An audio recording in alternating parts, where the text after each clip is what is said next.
Tama. Arte mo ay. Arte mo ay. Ayan na, okay na. Doon ako maganda sa may sunlight exposure. Okay na. Sunlight. Nakabidyo. Talaga to si Kuya Ate. Ay nako, tara na, mag-vlog. Wala na magawa na naman. Wait lang.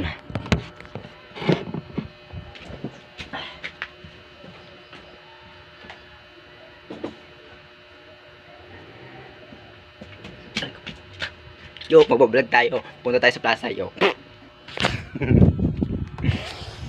Portangulong. Tara guys, punta tayo plaza. Doon ako mag-vlog. Dilim na eh. Kalimutan ko, mag-vlog nga pala ako. Alright, so ayun guys, punta ako ng plaza. Mamaya na lang ulit. Dali na, oh, ano sa arte mo nito? Oo. Arte mo ay? Arte mo ay? Ayan na, okay na. Doon ako maganda sa may sunlight exposure. Okay na. Sunlight? Nakabidyo ako. Talaga to si Kuya Ate. Hindi, may picture yun. Oh. Ay, sunlight ba yun? Hindi mo yung sunlight. Ay, Sunrise. sunset. Ay, sunrise. Kala ko sunrise.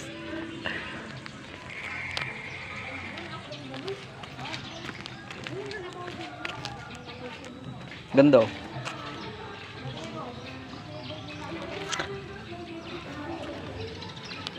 Truest lonely people in the world.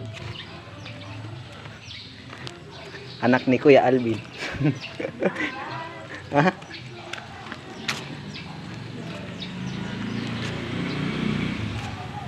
Kita wala? Ikaw pa lang. Nice no na? Ayaw, nakatalikod. Harap ka. Ayoko. Ayoko. Katag eh. Ano, kulang na lang niya na yung manok. Nice, no?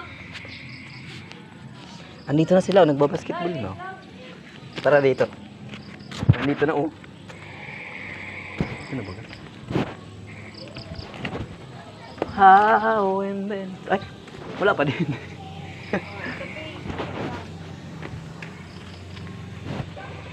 Sa prank. May tao pala. Nandun ba kayo yun? Ay. Nakamotor yung Squeaky. Nakabuto. Malay mo naglakad. Yes.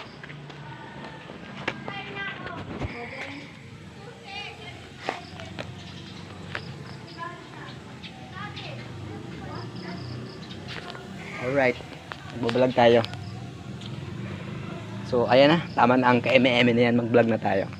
Ito na, guys. Simulan natin.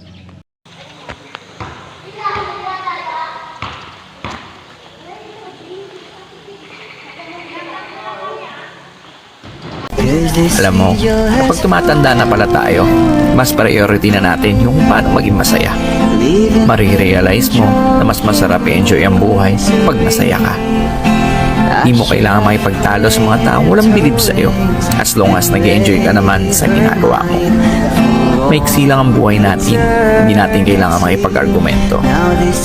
Positive people will always choose happiness.